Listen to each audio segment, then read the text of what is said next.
Okay, so we're moving on to example 4, and that's integrating with respect to y. And this is also going to include something called the two integral case, where you've got to make sure you have a good picture of your graph before you go forward, because sometimes finding the area or the volume is going to be a little more complex. So it's asking us to find the volume of the solid formed by revolving the region bounded by the graphs of y equals x squared plus 1, y equals 0, x equals 0, and x equals 1 about the y-axis.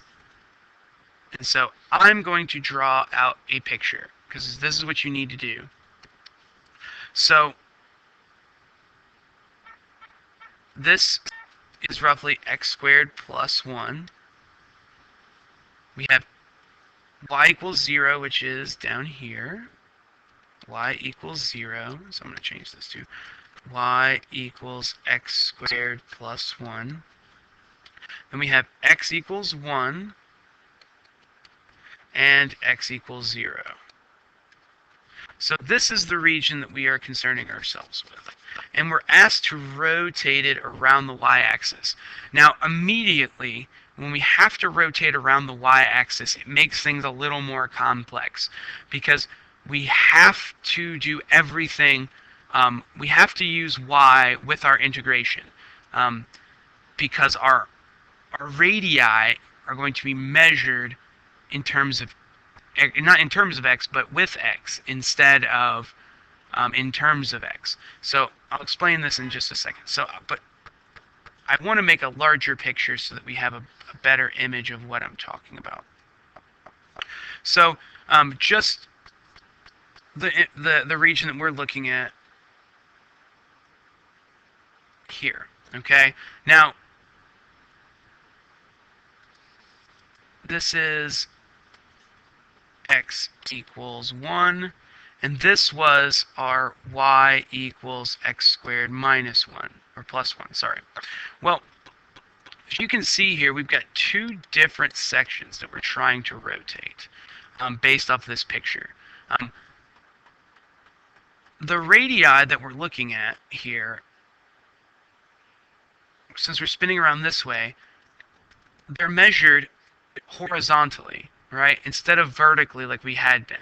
And so because these are measured horizontally, we're going to use x. X equals, like, that's our radius. Our radius is x. Now, we need it just to look like x. So here, y equals x squared plus 1. Y represents this distance here, which when we're rotating around the x-axis, y tells us how far away we are, which is what we really need to know. But when we're rotating around the y-axis here, x is what tells us how far we are away. So we need things in terms of x. Now, to convert this around, this is extremely necessary. This graph that I'm looking at right here, that I've called like this little section here, this is the same thing as y equals the square root of x equals the square root of y minus 1. Okay? Now you can see that I would get y minus 1 equals x squared, and x would equal the positive or negative square root of y minus 1, which we're just looking at the positive version, so that's why we get that. And this is extremely important for us, that we think about it in terms of this. So that is this function right here. Now, this is also x equals 1. Now, this is going to tell us our kind of outside, in a sense, like our outer radius, which is this, minus our inner radius, which is this. So you see how we've got our little washer here kind of set up. And so for this section, for our top section, which we're going to call 1, we have an outer radius and we have an inner radius. But look at this second section here. We only have an outer radius. So this is actually two integrals that we have to set up. And it's because we're integrating in this way. So I need to set up these two separately. So the top one here is a washer method. So for my washer method, I'm going to have the integral, or excuse me, pi times the integral. Now I need to have my bounds. Now, because I'm integrating in terms of y, I need to use y equals for these.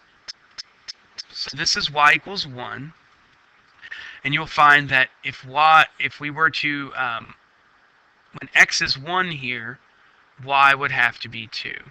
And so we're integrating from 1 to 2. Our outer radius here is x equals 1. Our inner radius is the square root of y minus 1.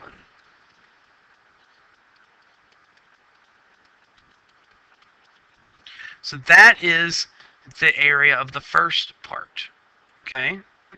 And I'm going to come back to that in just a second. Now the area of our second part, oops, shouldn't have done that. That was like pi.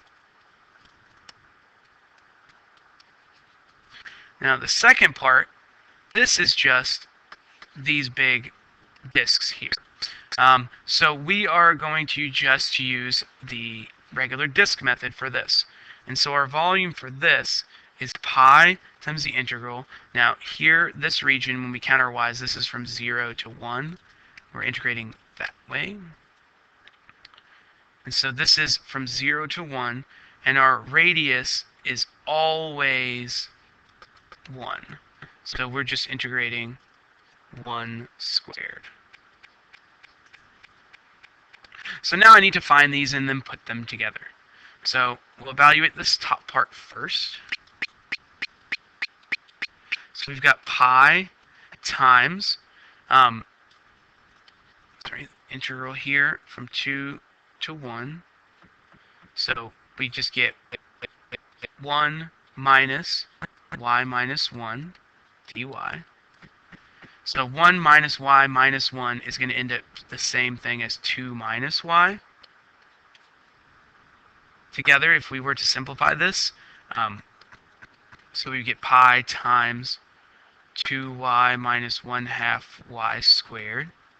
And that's from 2 to 1. And this is going to be, we plug in 2, we're going to get 2 times 2 makes 4. 1/2 times 2 squared is going to make 2. Subtract away, plugging in 1. If we plug in 1, 2 times 1 is 2. And then we get minus half. And simplifying this quite fast is just going to end up giving us, so we get 2 minus 2, that's 2. We get minus 2, it gives us 0. And then we have a, negative a half, which gives us 1/2 pi. So that's the area of our first part. Now for our second part, we're going to go ahead. So this just, the volume here just becomes 1. Okay? Now, we got, this is pi times, okay? The integral of 1 is just y. We do this from 1 to 0. That's the same thing as pi times. We plug in, again, we plug in 1, which just give us 1. We subtract away, plugging in 0, which gives us 0. And so this whole distance down here is pi. So when we add pi plus 3 pi over 2, so pi over 2, or excuse me, pi over 2 plus pi is the same thing as 3 pi over 2. So this is the volume of this whole section. This became a little more complicated because of the way that we were integrating. If we were integrating this around the x-axis, it would be a lot simpler because this would just be one simple disk method problem. But because we're integrating the other way, we have two sections. We have a part that is governed by the disk method and part that is governed by the washer method. And you have to make sure that you have an accurate picture before we go ahead and do this. That's why we had two sections. The first section being pi over 2, and the second section being an entire pi. And so that is why we end up with this particular answer here.